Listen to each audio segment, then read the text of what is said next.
Bismillahirrahmanirrahim. Assalamualaikum warahmatullahi wabarakatuh. Alhamdulillahi rabbil alamin wa bihi nasta'in ala umurina ad-dunya wad-din. Wa nusalli wa nusallimu ala abdihi wa rasulihi Muhammadin wa ala alihi wa sahbihi ajma'in. Amma ba'd. Rabbi ishrah li sadri wa yassir li amri wa hlul 'uqdatam min lisani yafqahu qawli. Rabbi zidni ilma warzuqni fahma. Ya Hayyu ya Qayyum bi rahmatika astaghitsu aslih li sya'ni kullahu wa la takilni li nafsi tarfata 'ain. Allahumma ya muallima Ibrahim 'allimni wa ya mufahhima Sulaiman fahimni. Para al-ikhwah dan akhwat fillah jemaah masjid apa namanya? Baitul Ma'mur yang dimuliakan Allah Subhanahu wa taala. Kita memuji dan memuja Allah Jalla wa'ala atas limpahan rahmatnya dan cucuran nikmatnya pada kita. Hingga detik ini kita masih diberikan Allah Subhanahu wa ta'ala kenikmatan Islam dan iman, kemudahan untuk melangkahkan kaki menimba ilmu. Semoga Allah berikan kepada kita keistiqamahan dalam menimba ilmu ini. Allah mudahkan kita untuk memahaminya, mengamalkannya, mendakwakannya, dan diberikan kesabaran dalamnya. Pada malam hari ini, ikhwati fillah, kita lanjutkan pembahasan kitab Mukhtasar Minhajul Qasidin, ya, yang berkaitan dengan faslun fi adabil muasyarah. Fasal pembahasan tentang bagaimana adab dalam mempergauli keluarga. Wan nadhar fima 'ala az-zawj wa fima 'ala az-zawjah, dan melihat apa hak-hak yang wajib ditunaikan oleh suami ataupun istri. Ikhwati fillah rahimakumullah, kehidupan dunia ini dibangun di atas hak dan kewajiban. Hubungan kita dengan Allah pun dibangun di atas hak dan kewajiban. Ya. Sebagaimana Rasulullah sallallahu alaihi wasallam pernah bertanya kepada Mu'adz bin Jabal, "Atadri ma haqqul ibadi 'ala Allah? Wa ma haqqullahi 'alal ibad?" Tahukah engkau apa, ya, ma haqqullahi 'alal ibad? Tahukah engkau apa hak-hak Allah yang wajib ditunaikan hamba, dan apa pula hak-hak hamba yang Allah berjanji menunaikannya? Berkata Mu'adz, "Allah wa Rasuluhu a'lam." Berkata Rasulullah, "Haqqullahi 'alal ibad an ya'buduhu wa la yusyriku bihi syai'an." Hak Allah yang wajib ditunaikan hamba adalah agar mereka menyembah Allah semata dan tidak menyekutukannya dengan apapun juga. Wa haqqul ibadi 'ala Allah, dan hak hamba atas Allah, bahwasanya Allah tabaraka taala mengharamkan bagi mereka, ya, neraka apabila mereka tidak menyekutukan Allah Subhanahu wa taala. Demikian juga dalam rumah tangga. Amma az-zawju, adapun suami, fa alaihi mura'atul i'tidal wal adab fi 12 amran. Wajib bagi suami memperhatikan, ya, adab-adab yang terdapat dalam 12 poin di bawah ini. Al-awwal al-walimah fa innaha mustahabbah. Kewajiban suami adalah berupaya untuk menunaikan walimah, walaupun hukum asalnya walimah adalah mustahabbah. Jadi walimah dari suami, bukan dari istri. Apabila keluarga istri juga ingin membuat acara walimah, sebagaimana sebagian masyarakat kita, 2 kali walimah, sekali di rumah suami, sekali di rumah istri, insyaallah tabaraka taala tak mengapa. Karena perkara walimah adalah perkara yang kembali kepada adat, ya, dan hukum asal adat adalah boleh sampai ada larangan. Misalnya walimah di rumah suami minggu ini, minggu depan di rumah istri, nggak ada masalah. Tapi, ya, hukum asalnya walimah itu adalah hal yang wajib dilakukan oleh suami apabila memiliki kemampuan, ya, diupayakan dia melakukan walimah. Berkata Rasulullah kepada Abdurrahman bin Auf, "Aulim walau bisyatin," buatlah walimah sekalipun dengan 1 ekor kambing. Ya, dalam hal ketidakmampuan, tentunya gugur baginya kewajiban walimah. Karena sebagian sahabat mereka menikah tanpa ada walimah. Dan walimah banyak sekali keutamaan dan fungsinya. Di antaranya adalah syukur dengan nikmat Allah Subhanahu wa taala yang telah memudahkan baginya untuk menikah. Di antaranya adalah mempermaklumkan kepada khalayak ramai bahwasanya ya si fulan dan si fulanah telah terikat dengan hubungan pernikahan. Ya, agar menghilangkan segala macam bentuk prasangka-prasangka buruk jika melihat keduanya berjalan. Di antara hikmah walimah, ikhwati fillah yang dimuliakan oleh Allah Subhanahu wa taala, agar kedua mempelai mendapatkan doa-doa daripada kaum muslimin yang datang ke acara walimah. Apa doanya? Allahumma, siapa yang hafal doanya? Allahumma barakallahu laka wa baraka alaika wa jama'a bainakuma fi khairin. Kalau antum mau didoakan seperti ini, cepat-cepatlah menikah. Ya. Mendapatkan doa daripada orang-orang yang datang kepadanya. Fa innaha mustahabbah, hukum asalnya mustahabbah. Ia memalingkan dari kewajiban kepada mustahabbah karena ada sebagian sahabat mereka menikah tanpa walimah. Dan walimah tidak harus besar, tidak harus mewah. Nabi pernah walimah dengan mengumpulkan makanan yang ada pada sahabat, disatukan, kemudian dipanggillah para sahabat-sahabat. Ya, disederhanakan walimah. Islam agama yang mudah, ad-dinu yusrun. Agama ini mudah, wal nusyadda dina ahadun illa ghalabah. Tidak ada orang yang persulit agama kecuali akan dikalahkan agama. Ya. Apalagi sampai mengutang sana sini, mempersulit dirinya. Ya, sewa gedung sampai sekian ratus juta. Selesai walimah seminggu mereka bercerai karena berkelahi siapa yang bayar utang. Kadang-kadang untuk gaunnya aja mungkin 10 juta. Gaun aja, pinjam lagi. Ya. Kemudian ada pun yang kedua, husnul khuluqi ma'az zaujat. Kewajiban suami yang kedua adalah berupaya untuk berperangai yang baik terhadap istri-istri. Allah Jalla wa'ala memerintahkan suami berperangai baik kepada istri. Kata Allah, wa'ashiruhunna bil ma'ruf. Pergaulilah mereka dengan cara yang ma'ruf, yang baik. Ya. Di antara bentuk husnul khuluqi adalah ya, kepada mereka berkata-kata yang lemah dan lembut kepada mereka dan tidak menjelek-jelekkan mereka, tidak mengajak mereka. Ya, dalam bahasa Arab kalau suami marah, qabbahakillah. Ya, semoga engkau dibuat jelek oleh Allah. Ini tak boleh. Ya. Dilarang. Dan dilarang kita mencela pasangan kita, tak boleh. Akan mengkeruhkan hubungan rumah tangga. Husnul khuluq ya, ma'az zaujat, dengan istri-istri. Dan Nabi yang mulia sallallahu alaihi wasallam mengatakan kepada kita tentang siapa yang terbaik di antara kita. Kata Nabi, khairukum li ahlihi. Orang terbaik adalah yang terbaik dengan istri-istrinya, keluarganya. Kalau mau tahu orang baik, tak usah payah-payah. Ya, tak usah pasang CCTV sana sini. Datang saja ke istrinya, tanya, kira-kira gimana suamimu itu? Suamiku Masya Allah, tabarakallah, baik sama kawan-kawannya, pelit sama aku. Tahulah kita. Ya. Makanya sebaik-baik orang itu khairukum li ahlihi.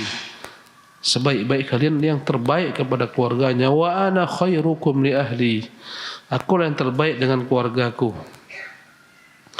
Ya.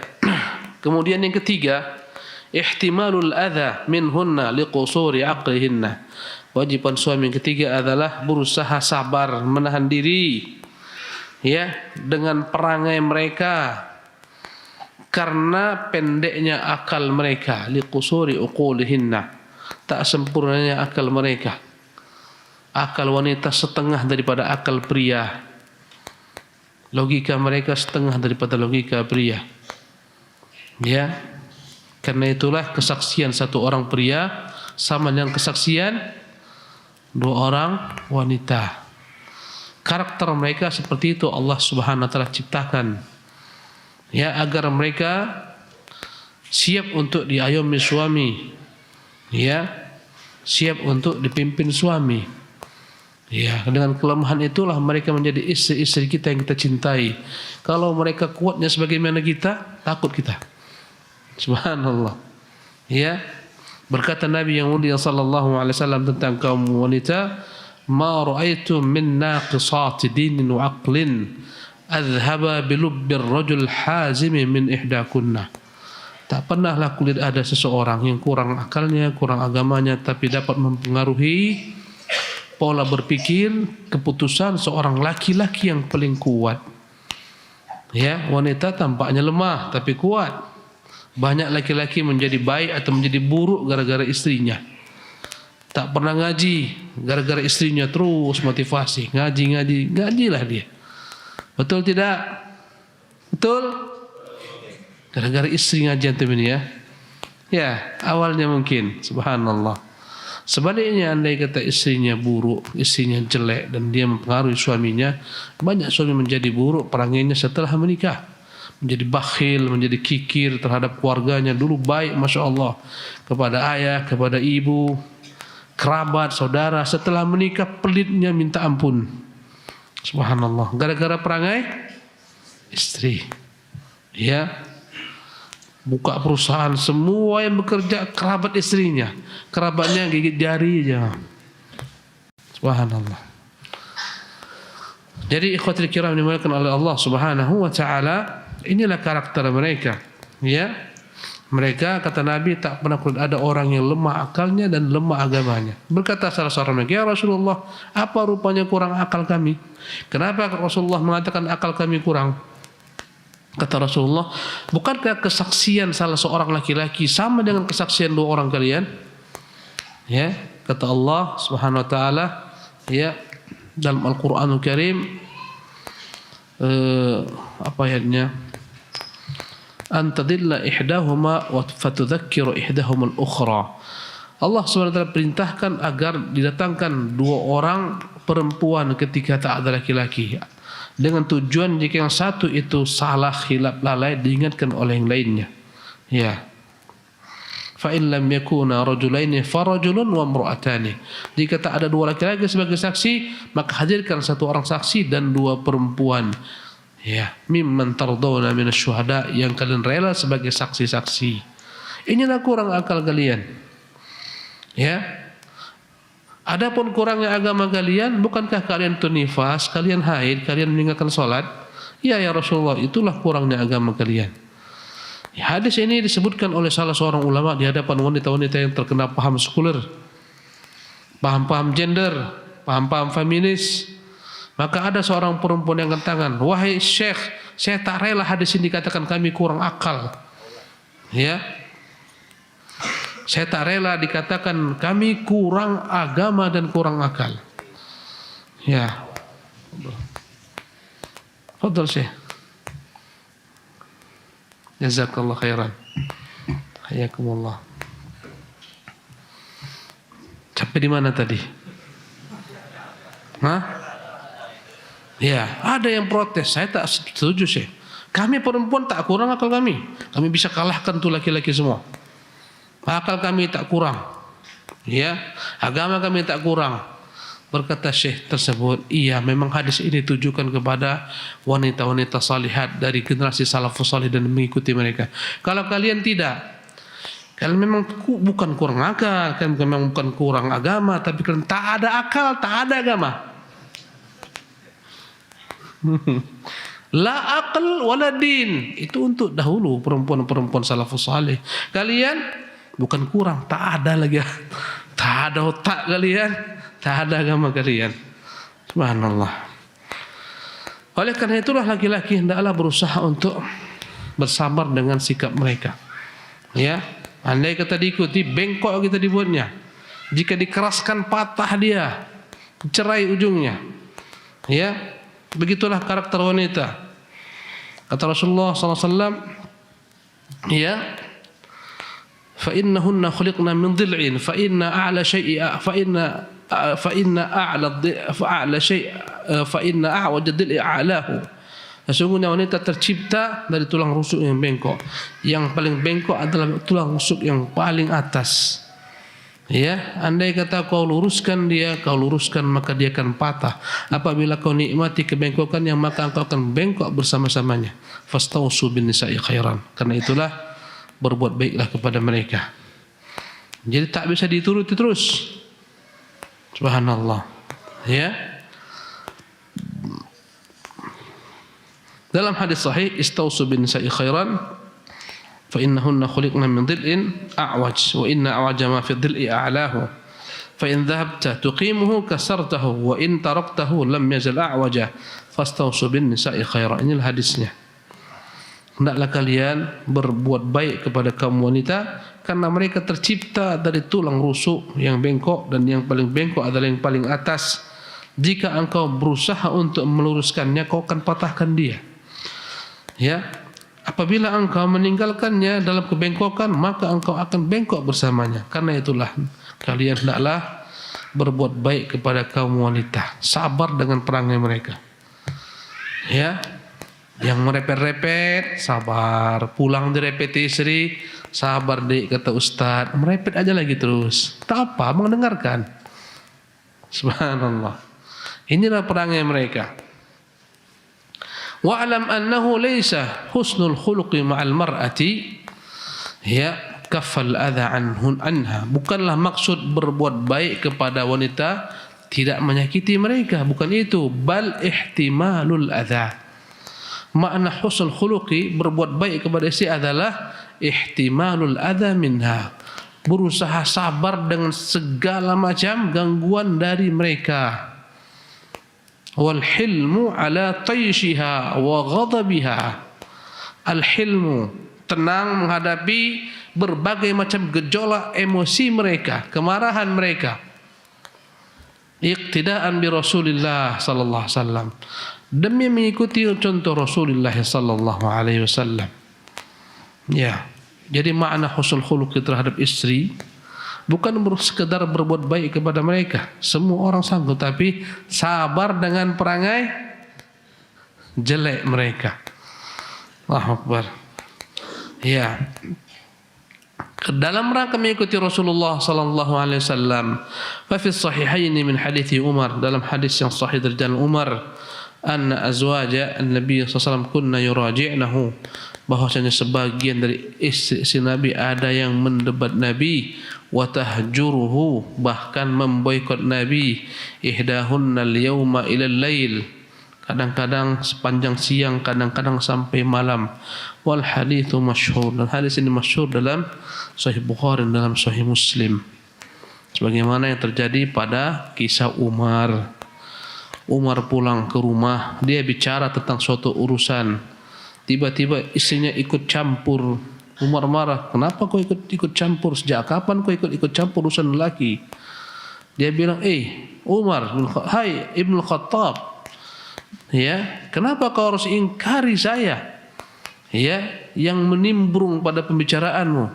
Tidakkah engkau tahu itu isi Rasulullah SAW buat seperti ini, bahkan lebih daripada ini. Ada yang memboikot Nabi dari siang sampai malam. Kata Umar, yang benar kau ucapkan ini. Kau tak percaya, silahkan tanya kepada putrimu itu. Seketika Umar, ya, pakai baju langsung keluar cepat-cepat, datang kepada Hafsah, benar kalian memboikot Rasulullah SAW kadang-kadang sampai siang sampai malam? Benar, kata Hafsah. Benar. Wih, bahaya. Hei Hafsah, kau jangan ikut-ikut dia, mentang-mentang dia cantik, dicintai Nabi, kau jangan ikut-ikut dia. Maksudnya siapa? Aisyah. Andai kata Allah murka kepada, apabila kau membuat nabinya murka, bahaya, Allah akan murka kepadamu.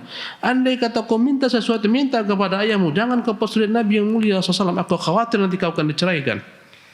Ya, ini perkara, ya, yang terjadi pada keluarga Rasulullah sallallahu alaihi wasallam. Jadi beberapa lama selang setelah itu, ya, ada yang ditunggu-tunggu para sahabat yang sangat menakutkan mereka. Itu apa? Kedatangan bala tentara Romawi yang mereka mendengar Romawi siap untuk menghabisi kaum muslimin, yang jumlah mereka ya ratusan kali lipat lebih banyak daripada kaum muslimin. Itu yang membuat mereka selalu menunggu beritanya. Tiba-tiba malam hari sahabat Umar yang bergantian ya ke kota bersama Nabi, mendengarkan hadis Nabi, mengetuk pintu Umar keras-keras.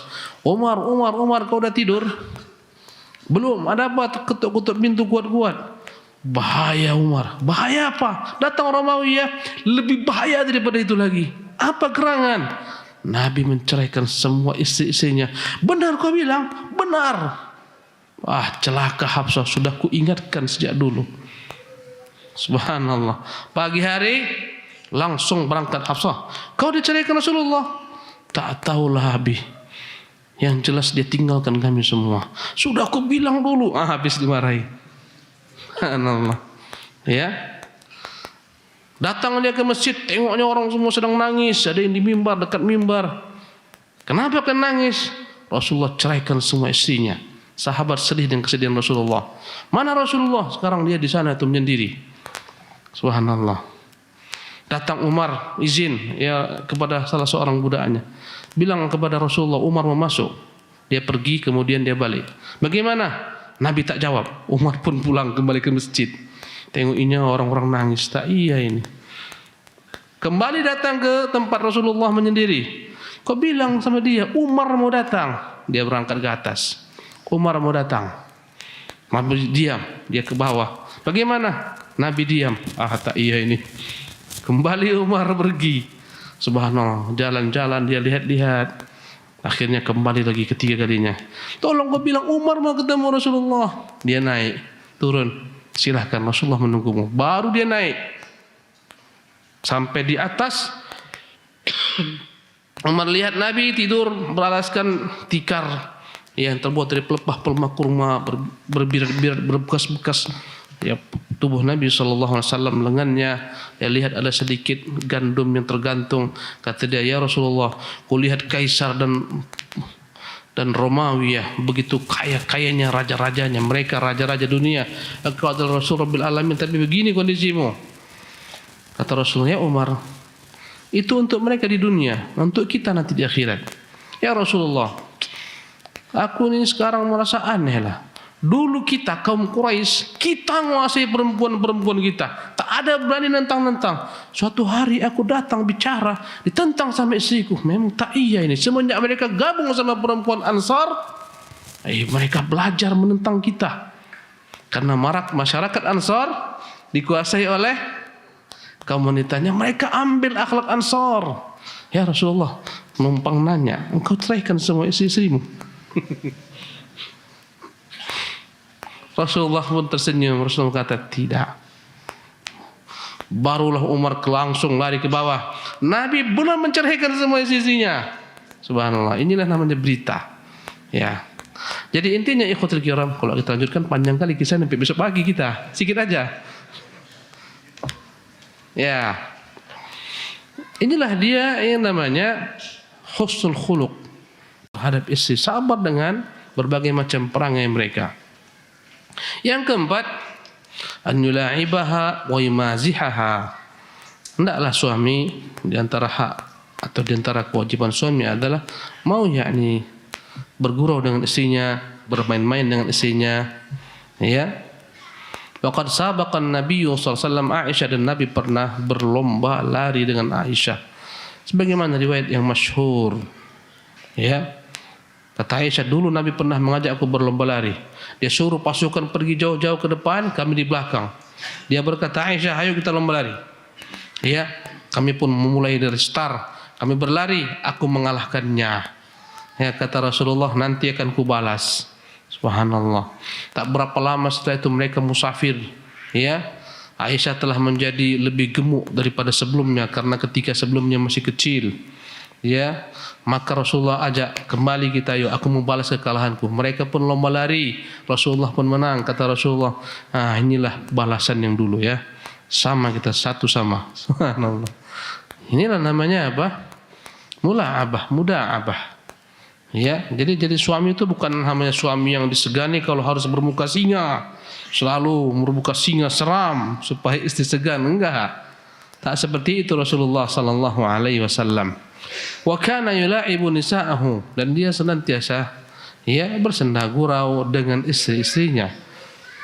Wa qala li Jabir, pernah Rasulullah berkata kepada Jabir ketika menikahi seorang janda, halla bikran, ya Jabir, kenapa tidak kau nikahi saja perawan, tula'ibuha wa tula'ibuka, engkau bisa bersenda gurau dengannya, bersenang-senang dengannya. Ini menunjukkan bahwasanya suami hendaklah berupaya untuk bersenda gurau dengan istri-istrinya. Subhanallah. Wa dzalika an yakuna dzalika biqadar, tapi juga jangan berlebih-lebihan, secukupnya saja. Wala yanbasitu fid di'abati ila an tasqata haibatuhu, jangan sampai terlampau banyak bergurau sehingga hilanglah wibawanya di mata istrinya. Bil kulliyati indal mar'ah, tak lagi disegani. Maka ada ketentuannya, ada takarannya. Bal yanbaghi an yaqsuda tariqal iqtisad, hendaklah dia berusaha sekedarnya dalam perkara ini, tidak berlebih-lebihan. Waqad ruwina an Umar radhiyallahu anhu annahu ataba ala ba'di ummalihi, dan telah diriwayatkan bahwasanya Umar pernah mencela sebagian para pekerjanya, gubernurnya, para pejabat-pejabatnya. Fakallamathu imra'atu Umar fihi, maka ikut campurlah ketika itu istri Umar dalam hal ini. Faqalat ya amiral mu'minin fima wajadta alaihi, wahai amir mu'minin, kenapa kau harus marah dengan mereka ini? Kenapa kau harus marah kepada mereka? Qala ya aduwatallah, maka Umar pun marah, hei wanita, wa fima anta wa hadha, kau ikut campur, ini urusan laki-laki, ini urusan negara, kenapa kau harus ikut-ikut? Innama anti lu'batun yul'abu biki thumma tutrakina, sesungguhnya ibarat kan adalah ibarat boneka yang kami permain-mainkan, setelah itu kan ditinggalkan. Maksudnya apa? Jangan berlebih-lebihan dalam perkara ini sehingga jatuhlah wibawa suami di hadapan istrinya. Kalau sudah jatuh, bencana pun datang. Wibawa suami harus tegak di hadapan istrinya. Andai kata jatuh wibawanya, habis. Berubahlah, jadilah istrinya supir depan, dia di belakang, jadi kernek dia. Musibah dalam rumah tangga. Al-khamis, yang kelima, al-i'tidalu fil ghairah. Hendaklah suami benar-benar profesional dalam sifat cemburunya. Jangan memiliki cemburu buta, cemburu yang tak ada ujung pangkalnya, membuat istrinya sulit. Nampak orang langsung cemburu, nampak apapun cemburu, tak ada angin, tak ada hujan, cemburu. Ini tak baik. Sebagaimana perempuan pun tak baik. Bentar-bentar cemburu kepada suaminya, bentar-bentar buka handphone suami, bentar-bentar lihat dompet suami, ada enggak foto yang lain, orang lain selainnya. Jangan berlebih-lebihan. Wa huwa alla yataghafala an mabadi'il umur allati yukhsha ghawaiduha wa la yubalaghu fi isa'ati dhann, wa qad naha an-nabiy sallallahu alaihi wasallam an yatruqa ar-rajulu ahlahu lailan. Hendaklah seorang suami benar-benar profesional dalam menempatkan cemburunya. Jangan sampai berlebihan sehingga mendatangkan petaka baginya sendiri. Karena itulah Rasulullah melarang suami-suami pulang malam hari tanpa memberitahukan kepada istri terlebih dahulu, langsung ketok pintu rumah. Kenapa? Khawatir tiba-tiba muncul kecemburuan padanya. Mungkin ada tamu yang kerabatnya, langsung dia bunuh, langsung dia marah. Jangan, beritahu terlebih dahulu. Cemburu ini banyak merusak rumah tangga, membuat tak nyaman. Cemburu memang tanda cinta, yang tak cinta tak ada cemburu. Karena ada cinta maka ada cemburu. Tapi jika berlebih-lebihan, dirunyamlah dia. Cemburu itu bagaikan garam dalam makanan. Subhanallah, tak ada garam, tak enak makan, hambar. Kalau garam semua, hancur kita makannya, tak sanggup makannya. Begitulah cemburu. Harus ada dalam kehidupan rumah tangga cemburu. Berlebih-lebihan bahaya. Ya, kemudian yang keenam, al-i'tidalu fi an-nafaqati wal qasd duna al-israf wat taqtir. Hendaklah laki-laki berusaha memberikan nafkah ya yang cukup bagi keluarganya, tidak berlebih-lebihan sehingga mubazir, tidak pula terlampau sedikit sehingga sang istri kekurangan. Harus berusaha untuk ya memberikan kepada istri nafkah yang cukup baginya, tidak berlebih-lebihan ya, dan tidak pula istri-istrinya kekurangan karena sedikitnya nafkah yang diberikannya. Ini menjadi petaka dalam rumah tangga. Apa petaka rumah tangga? Suami kikir, bakhil. Ya, gajinya besar. 1 bulan dapat 20 juta. Ya, istri dia kasih cuma 1 bulan 500 ribu. Nah, inilah dek, pandai-pandai lah dek gunakan 500 ribu ini. Mati istrinya guna 500 ribu di zaman seperti ini. Ya, jangan kikir, jangan bakhil. Jangan pula berlebih-lebihan. Ya, sesuaikan dengan standar yang wajar. Ya.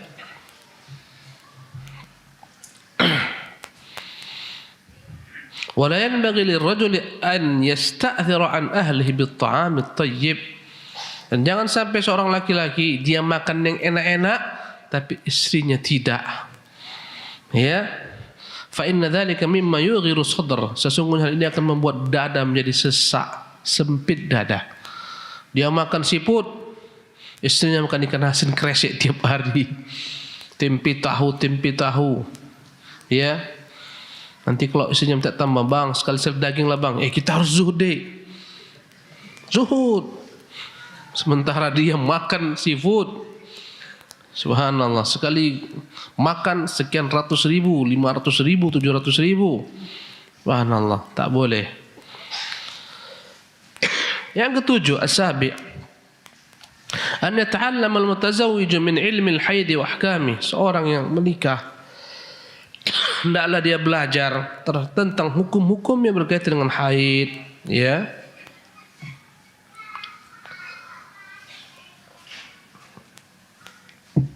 Penting bagi suami mengetahui hukum-hukum haid dan nifas. Wajib dia mengetahui hukum ini. Ustaz, aku kan laki-laki, tidak haid, tak nifas. Kenapa aku harus mengerti dan mengetahui? Ya, karena berkaitan denganmu. Andai kata kau tak bisa-bisa beda-bedakan darah, jangan-jangan ketika haid kau datangi dia. Ya, karena kau tak tahu hukum haid dan hukum nifas. Subhanallah. Jangan-jangan istrimu tak pernah berhenti darah karena kena istihadhah, tak kau datangi dia. Padahal boleh kau datangi. Ya, darah wanita itu ada bermacam-macam. Ada darah haid, ada darah nifas, ada darah istihadhah yang harus diketahui oleh suami hukum-hukumnya. Apa yang boleh bagi perempuan ketika haid, apa yang tak boleh, harus dipahami berkaitan dengannya. Ya, andai kata tak paham hukum-hukum haid dan nifas, bahaya dia. Yang seharusnya tak boleh dicampurinya. Tak tahu haid tak boleh campuri, dan dia tak tahu kapan perempuan bermula haid, kapan berakhir haid, tak belajar dia. Ya, sebagian perempuan darah tak langsung keluar banyak. Kadang-kadang sebelum keluar darah banyak, 1 hari sebelumnya telah tampak bercak-bercak, ya, pada pakaian dalamnya, coklat, kuning, ya. Ini sudah masuk ke dalam hukum haid. Tak boleh lagi disentuh-sentuh. Ya, sebagian perempuan enggak langsung hilang darahnya. Sebelum hilang ada bercak-bercak, kadang-kadang warna hitam, kadang-kadang warna kuning. Ini masih digolongkan ke dalam hukum haid, karena satu paket dengan haid. Ya, kadang-kadang bukan dalam masa-masa haid muncul warna-warna keruh seperti ini, warna gelap seperti ini bukan haid, karena di luar siklus haid. Berkata Ummu Atiyah radhiyallahu anha, kunna la na'uddu al-qudrata was-sufrata ba'da tuhri syai'an. Kami tak pernah menganggap yang namanya warna keruh, warna hitam jika muncul di luar masa haid, tak kami anggap sama sekali.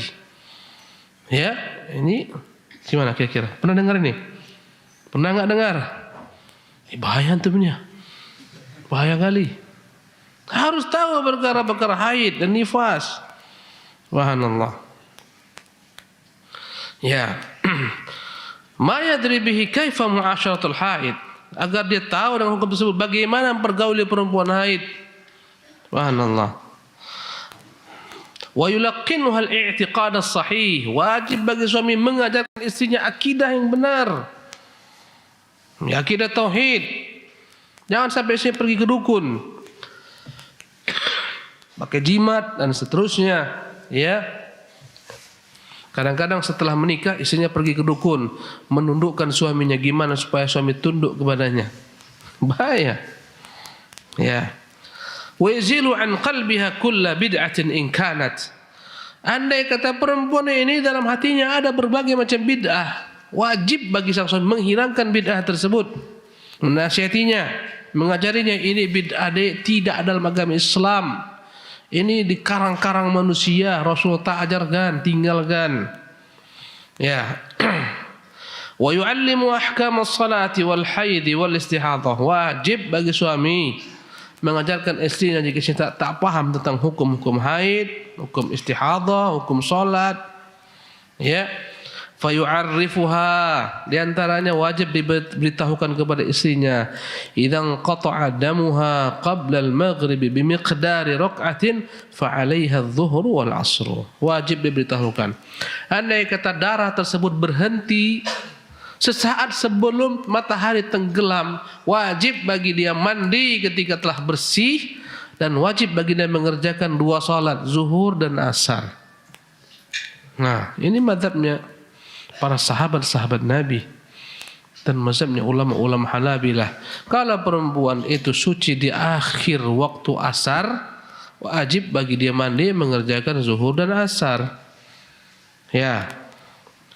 Karena 2 waktu ini adalah satu waktu ya dalam kondisi safar, dan dalam kondisi-kondisi tertentu keduanya disatukan.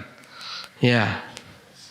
Kata beliau, wa idzan qata'a damuha qabla subhi, andai kata darahnya itu bersih sebelum subuh, bimiqdar rakaah, kira-kira 1 rakaat, sempat dia mengerjakan salat ya sebelum subuh datang, fa 'alaiha qada'ul maghrib wal isya, wajib bagi dia mengqadha, mengerjakan salat maghrib dan isya baru subuh. Wa hadza la yakadu nisa yura'inahu, dan hal ini banyak yang perempuan tak tahu hukumnya. Dah paham? Jelas? Kalau istri kita haidnya itu terhenti, misalnya maghrib jam 6, jam setengah 6 berhenti haidnya, wajib bagi dia mandi, wajib bagi dia mengerjakan apa tadi? Zuhur dan asar. Karena itu ini kerjakan para sahabat-sahabat. Karena 2 waktu ini dikumpulkan dalam kondisi-kondisi seperti ini. Kondisi musafir, kondisi sakit, kondisi darurat. Dikumpulkan, dianggap satu waktu dia. Maka 2 kewajiban. Ya. Atsamin, yang ke-8. Idza kanat lahu, ini senang kaum laki-laki ini. Idza kanat lahu niswatun, jika dia memiliki lebih daripada 1 istri.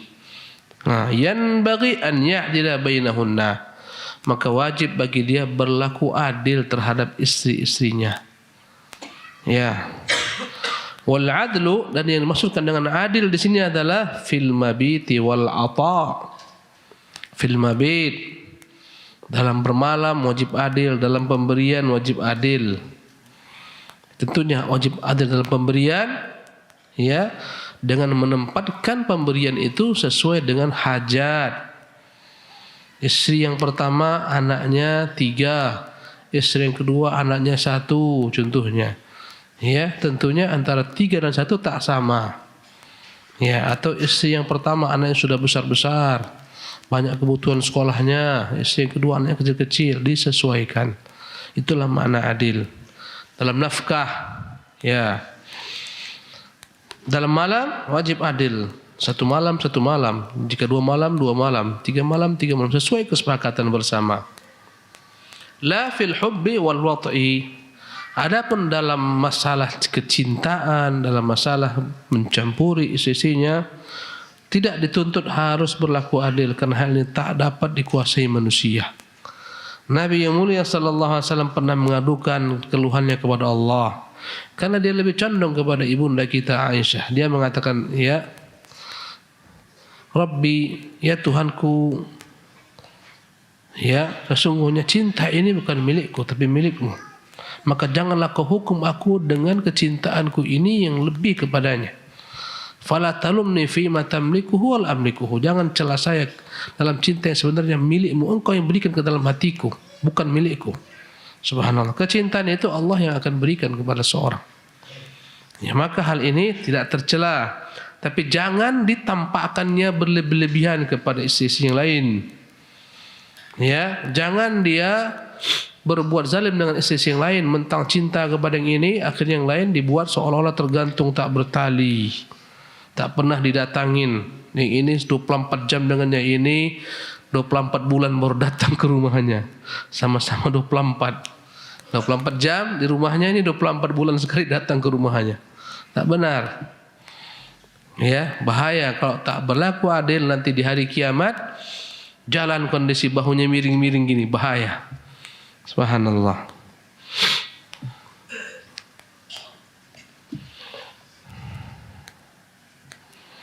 Fa in safara wa arada istishab ihdahunna aqra bainahunna. Kalau dia mau musafir, ya, sementara mereka belum ada giliran dan ingin ketika itu ya dibawa salah seorang mereka dan tidak ada yang berhak satu sama lain. Ketika itu dibuatlah undian. Siapa yang keluar namanya itu yang pergi bersama Nabi. Yang lain menyusul. Ya. Kayak seperti apa namanya itu? Jula-jula, apa namanya? Harisan. Harisan, masukkan nama-nama, kemudian dikocok-kocok, nah ambil, keluar nama si fulan, dia yang dapat uang harisan. Begitulah kira-kira. Masukkan nama-nama istrinya, ambil, diambil, nama si fulan keluar, dah, buang, pergi dia sekarang. Berikutnya tinggal lagi yang lain. Namanya apa? Al-Qur'ah, undian. Fa'ayatuhunna kharaja sahmuha kharaja biha. Mana yang keluar bagiannya, maka dia yang keluar bersama Nabi yang mulia sallallahu alaihi wasallam. Yang ke-9, an-nushuz.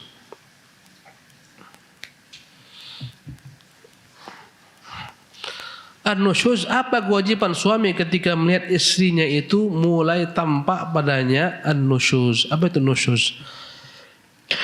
Secara bahasa an-nushuz adalah sesuatu yang tinggi, gundukan tanah yang tinggi dari tanah yang lain, namanya an-nushuz. Adapun dalam istilah fikih, an-nushuz adalah istri yang merasa lebih hebat dari suami, merasa lebih tinggi derajatnya daripada suami, ya, merasa dia lebih layak dituruti daripada menuruti suaminya. Intinya dia ingin memegang tampuk pemimpin rumah tangga. Inilah namanya nushuz. Tak mau diatur, dia mau mengatur. Ya, tak mau diarahkan, dia ingin mengarahkan. Apa dia katakan itu harus diturutin. Suaminya harus tunduk kepadanya. Ini namanya nushuz. Fa idza kana an-nushuzu min al-mar'ati, jika tampak nushuz dari istrinya, falahu an yu'addibaha, hendaklah dia berusaha untuk meluruskan istrinya. Ya, wa yahmiluha 'ala at-ta'ati qahran. Hendaklah dia berusaha untuk menundukkan istrinya agar taat patuh kepadanya. Ya. Dia harus tundukkan istrinya, harus patuh kepadanya. Walakinnahu yanbaghi an yatadarraja fi ta'dibiha. Tapi dalam meluruskan karakter istrinya ini yang tampak padanya nusyuz, hendaklah dia mengikuti proses yang diajarkan Quran, namanya tadarruj. Bitaqdimil wa'dhi wat takhwif. Pertama dengan nasihat, peringatan, tak boleh gini Dik, ya, hal ini terlarang, Nabi melarang perempuan seperti ini, dengan nasihat. Ya, ini langkah pertama. Kata Allah, wallati takhafuna nushuzahunna fa'idhuhunna. Dan adapun perempuan-perempuan yang engkau khawatir mereka membangkang kepada kalian, fa'idhuhunna, nasihatilah mereka. Ini langkah pertama. Ya, dinasihati, diberi ancaman, bahaya loh nanti kau seperti ini akan seperti ini dampaknya. Diancam, ya, dinasihatin. Fa in lam yanfa' hajaraha fil madja'. Jika tak bermanfaat, tak guna nasihat, tetap membangkang, naiklah kepada langkah kedua. Hajaraha fil madja', hendaklah dia tinggalkan istrinya, tidak mencampurinya, tak mau seranjang dengannya. Fa wallaha dhahrah, hendaklah dia beri kepada istrinya punggungnya, ini untukmu, ini punggungku untukmu. Fa walla dhahrah, ya, tak mau lihat-lihat istrinya, kasih punggungnya. Subhanallah. Ini periode yang kedua, ya. Karena sebagian besar wanita ketika dia perbuat seperti ini suaminya, berat baginya. Akhirnya dia kembali kepada fitrahnya, diayomi suami, bukan mengayomi suami. Ya. Begitu Allah mengajarkan. Wan farada anha bil firash, atau pisah ranjang, tak sama seranjang dengannya. Ya.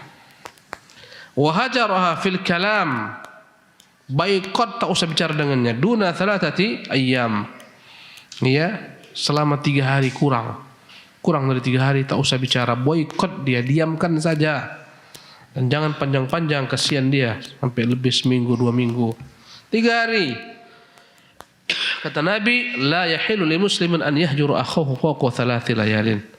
Tak boleh seorang muslim itu memboikot, ya, saudaranya lebih daripada 3 hari.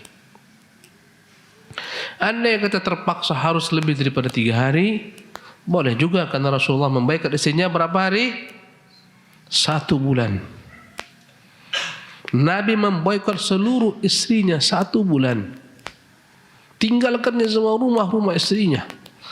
Ya, Nabi SAW menginap di rumah kecil yang dibuat untuknya SAW selama 1 bulan.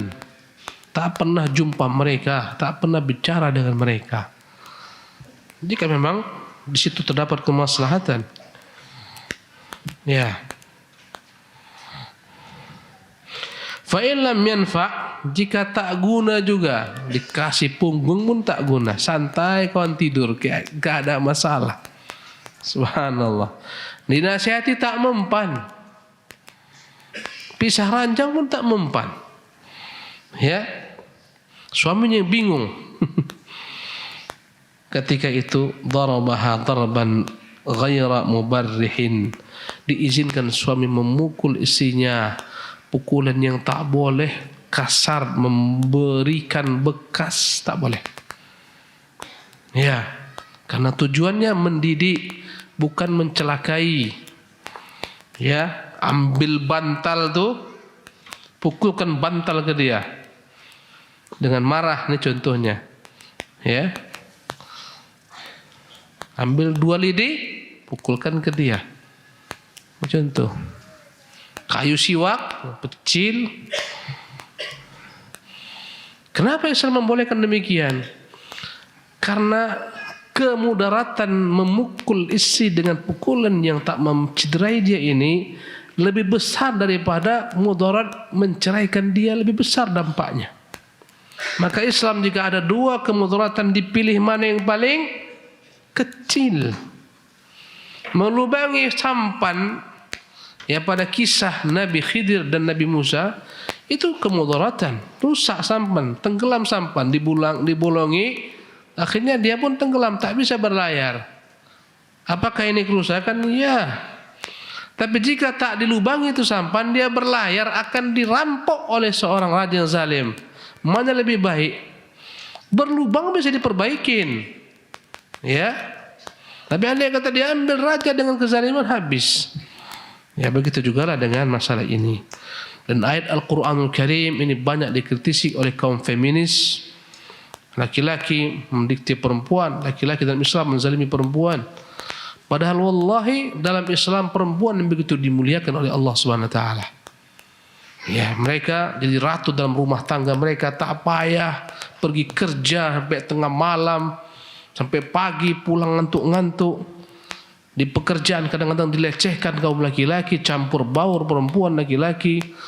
Ya, di segala macam dampaknya perempuan mulia.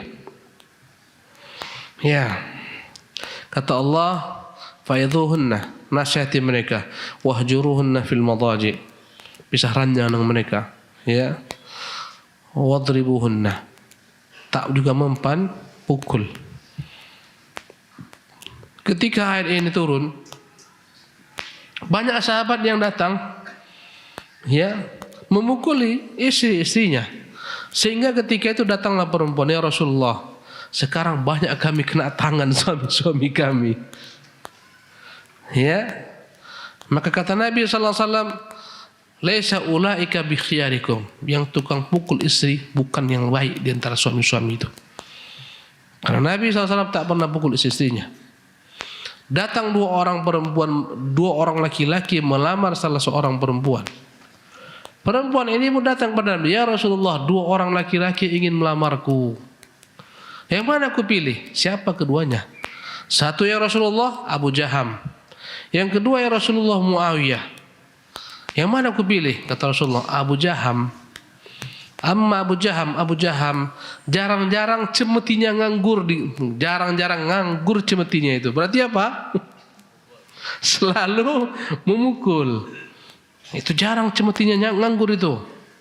Ya, adapun Muawiyah miskin, sa'lukun, la malalahu, tak ada hartanya. Apa yang kau diberikan, apa yang diberikan kepadamu nanti? Aku rasa tak baiklah kau nikah sama Usama. Ya. Intinya ini enggak baik. Ya. Memukul tak baik. Dan dia solusi sebelum solusi terakhir. Jika dipukul pun tak mempan, tak ada jalan lain setelah itu kecuali apa? Cerai. Dan cerai pun diberikan Islam 3 tahapan. 1, 2, 3. Tak boleh sekaligus ku ceraikan kau talak 3. Supaya laki-laki bisa kembali kepada istrinya ketika istri telah bertobat, ya, telah sadar, menyesal, masih kembali rujuk bisa jika itu masih talak 1 dan talak 2.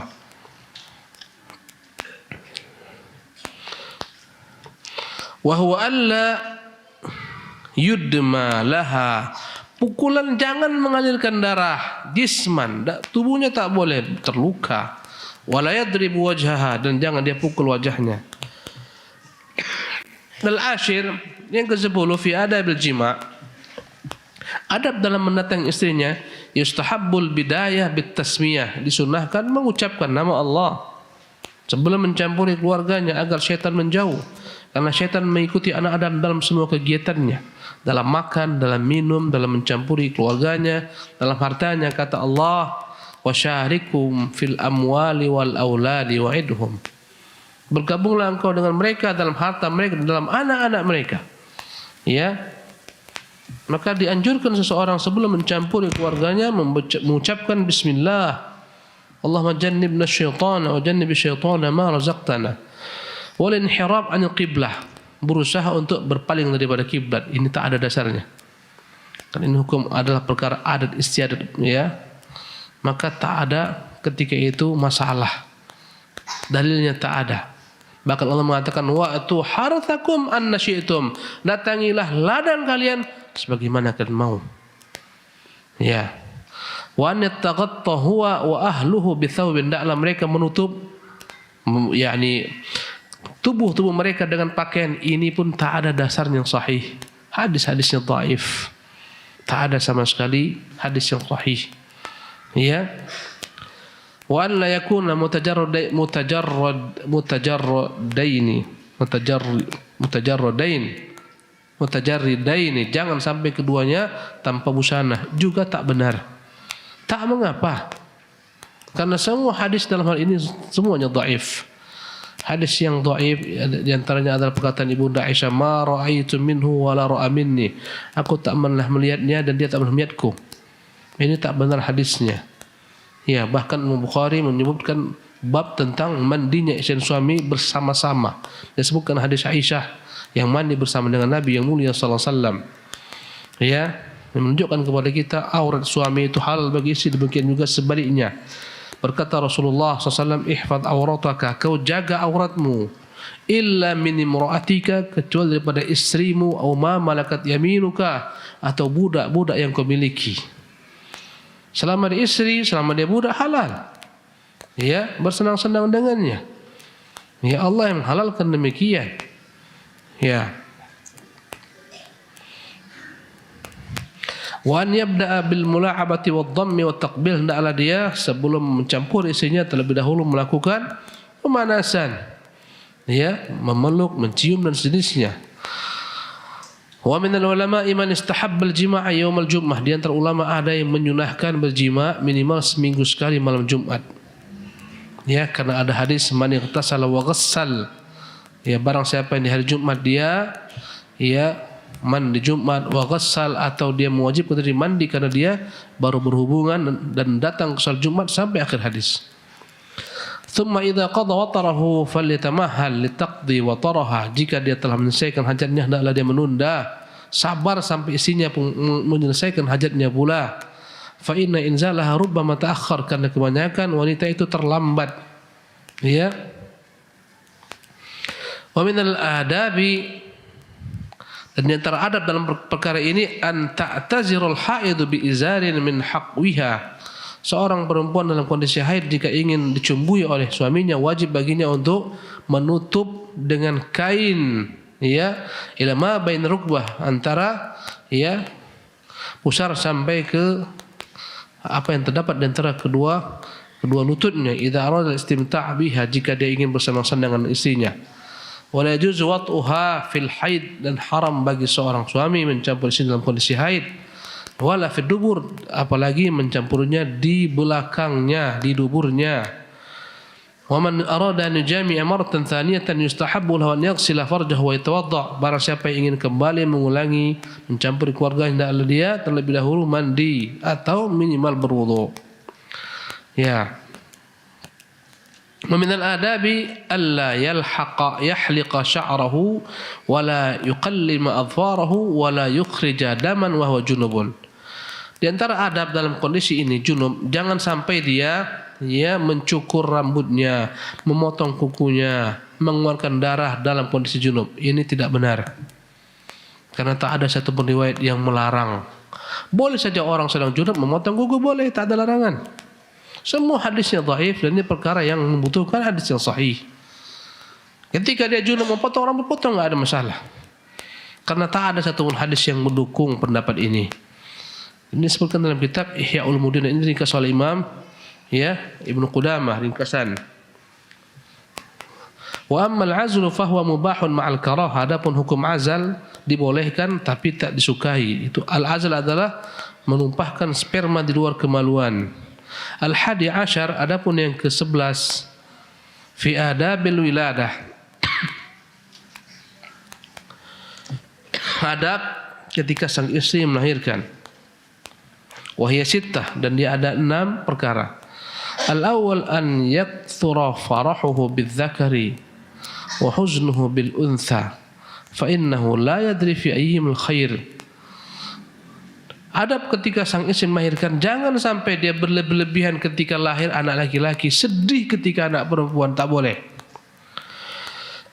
Sebagian orang kalau andai kata laki-laki senang bukan gebalang, jika istrinya melahirkan perempuan dia kutuk istrinya, dia salahkan istrinya, dia bersedih dengannya. Ini tak boleh, ya, karena dia tak tahu mana yang kelak akan memberikan baginya kebaikan, apakah yang perempuan atau yang laki-laki.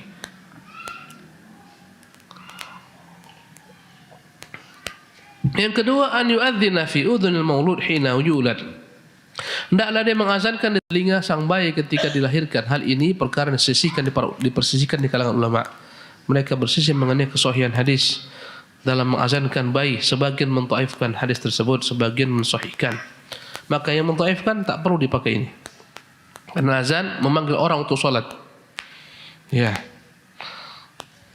Di antara yang melemahkan Syekh Albani rahimahullah tabaraka taala.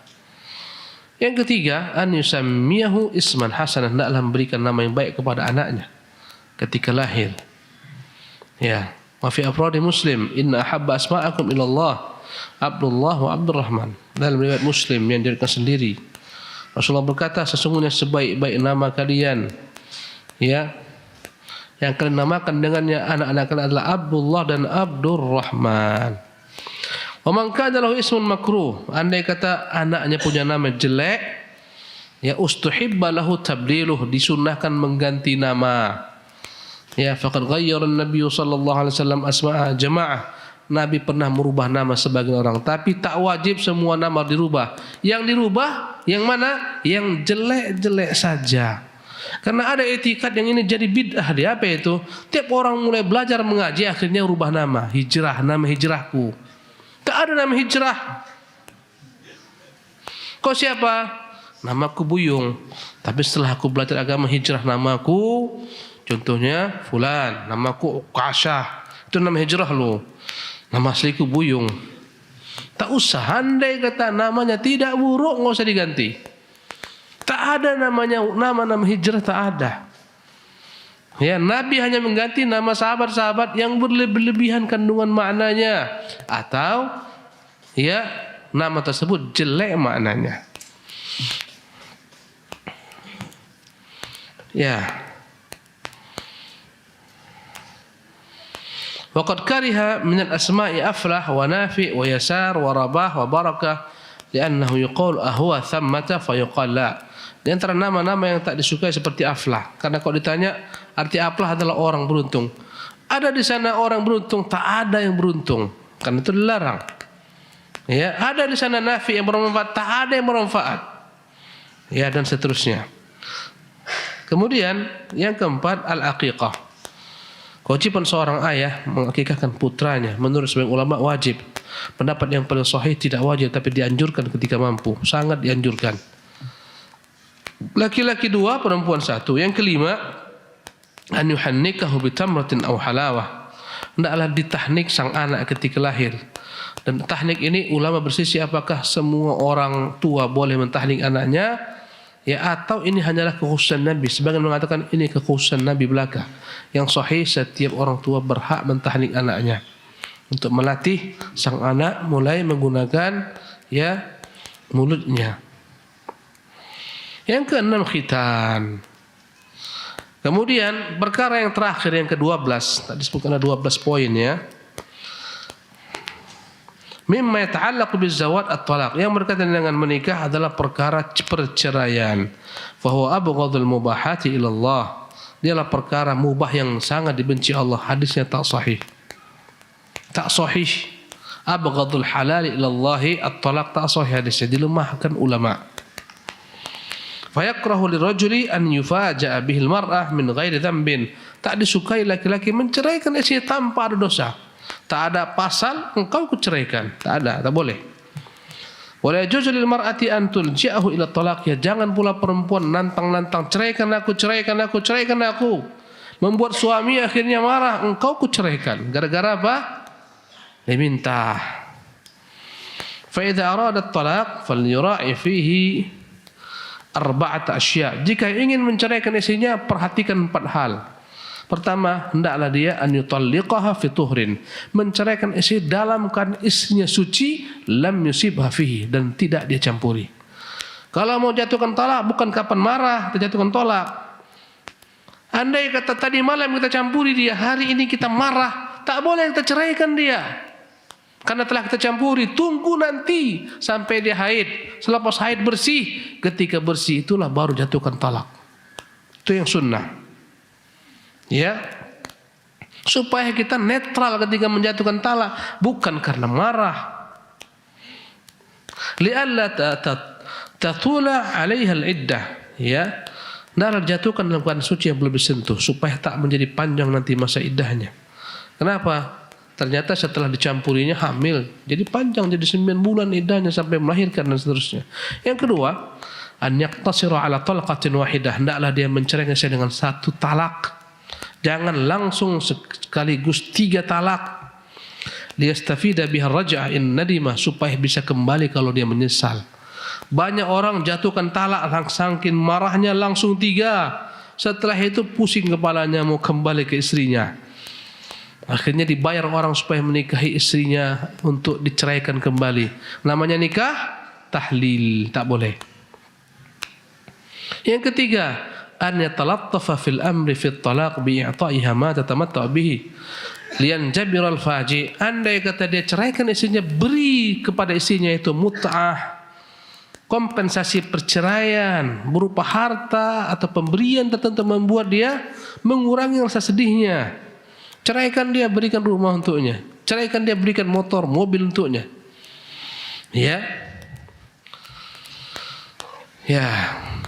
Pernah diriwayatkan bahwasanya Al-Hasan bin Ali menceraikan istrinya. Al-Hasan bin Ali menceraikan istrinya dan dia kirimkan dengan bi'asyrati alaf, 10.000 dirham sebagai kompensasi perceraian. Ketika dapat harta tersebut oleh mantan istrinya, dia pun berkata, mata'un qalil, ini harta tak ada apa-apanya bagiku, min habibin mufarik, daripada harus berpisah dengan kekasih hatiku yang menceraikanku. Subhanallah.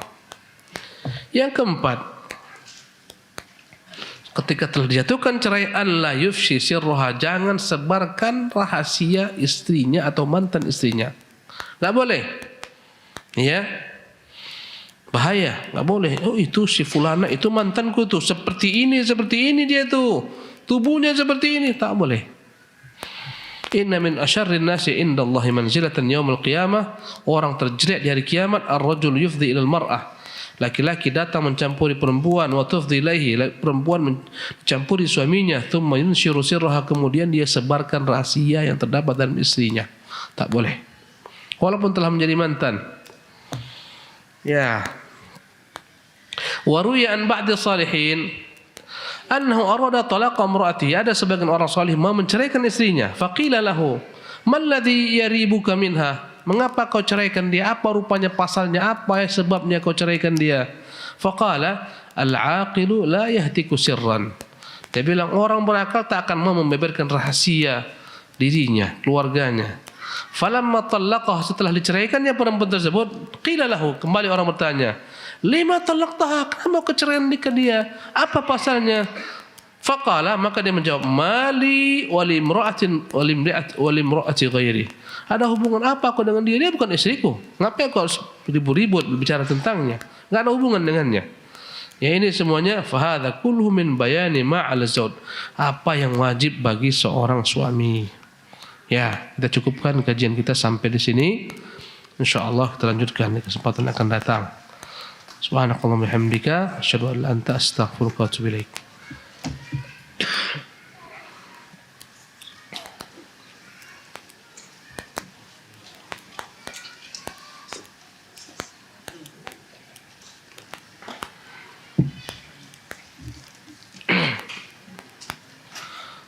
Ustaz, jika ada suami yang bercanda dengan istrinya, tapi dalam bercanda itu suami menghina fisik istrinya dan istri tersebut juga membalas candanya dengan menghina fisik suaminya, bagaimana hukumnya? Dilarang saling menghina, tak boleh menghina.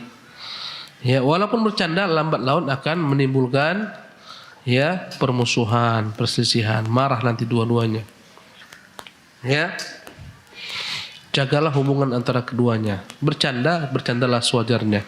Jangan dihina fisik istrinya. Oh, dasar pesek hidung kau tuh. Ya, kau pun ya macam-macam lah, tak boleh.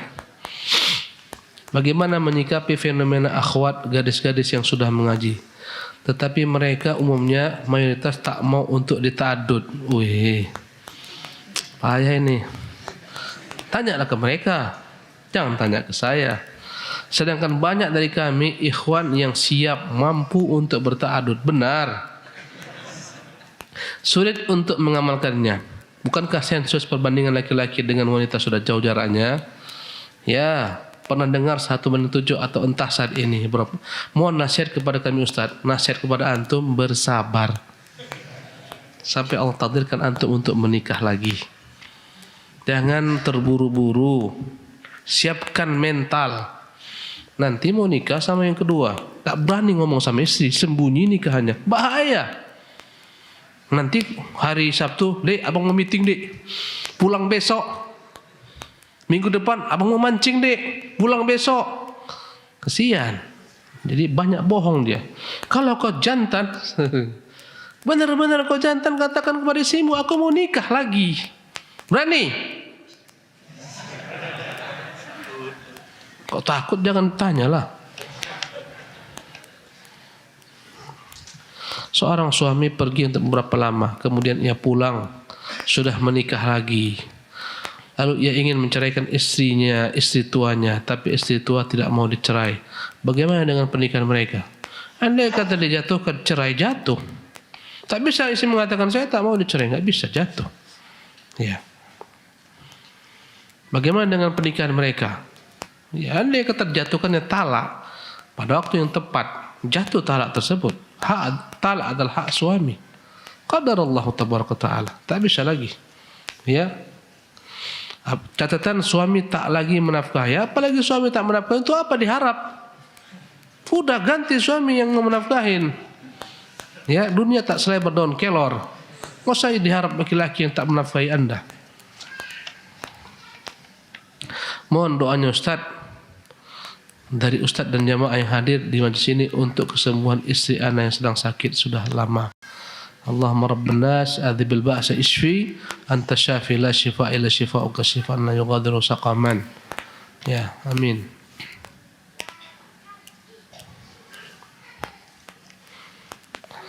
Ustaz, anak-anak umur 13 tahun alhamdulillah sudah rajin ke masjid. Tapi sampai saat ini kalau sholat sering tidak baca. Mohon nasihatnya Ustaz dan bagaimana sikap orang tua. Tidak baca. Ya. Sering tidak baca. Maksudnya apa? Gerakan saja. Bilang sama anak tersebut, "Hai nak, sholat itu bukan sekedar gerak-gerak saja, ada bacaan-bacaannya. Kalau andai kata kau mau mencontoh nabimu, bacalah ini baca Nabi. Ketika kau berdiri bacakan Fatihah. Nak, kau sholat itu sedang bermunajat dengan Tuhanmu. Kau bukan bisu. Kau sedang bermunajat dengan Tuhanmu, sedang berdialog. Ya, maka kau bacalah. Besarkan Tuhanmu ketika kau ruku, baca Subhana Rabbil Azim. Artinya Subhana, Maha Suci Tuhanku yang Maha Agung. Ajari dia. Jangan-jangan dia nggak tahu. Kenapa dia diam? Tak tahu aku ya. Ajarkan dia. Istri anak kuliah di luar kota. Kuliah ya. Dan kami tinggal di Bekasi. Pergi tanpa mahram. Apakah ini masalah? Masalah lah. Dilarang perempuan pergi jauh-jauh sampai keluar kota dalam batasan safar tanpa mahram. Istri anak kerja campur baur dengan pria, kerja dengan alasan memenuhi biaya kuliahnya. Masalah? Masalah lah. Kau biayai dia. So, kok dia bekerja? Subhanallah. Mohon sarannya Ustaz. Ya, saran anak, antum tanggung jawab dengan istri antum. Andai kata antum ingin dia kuliah, suruh dia kuliah, biayai kuliahnya. Subhanallah. Ya, izinkan dia kuliah jika tidak melanggar batasan-batasan agama. Jika memang dia kuliah pada tempat-tempat yang tidak melanggar kehormatan dia sebagai seorang wanita muslimah. Tanggung jawablah. Ya. Wallahu tabaraka ta'ala alam. Demikianlah kajian kita ikhwatul kiram. Assalamualaikum warahmatullahi wabarakatuh.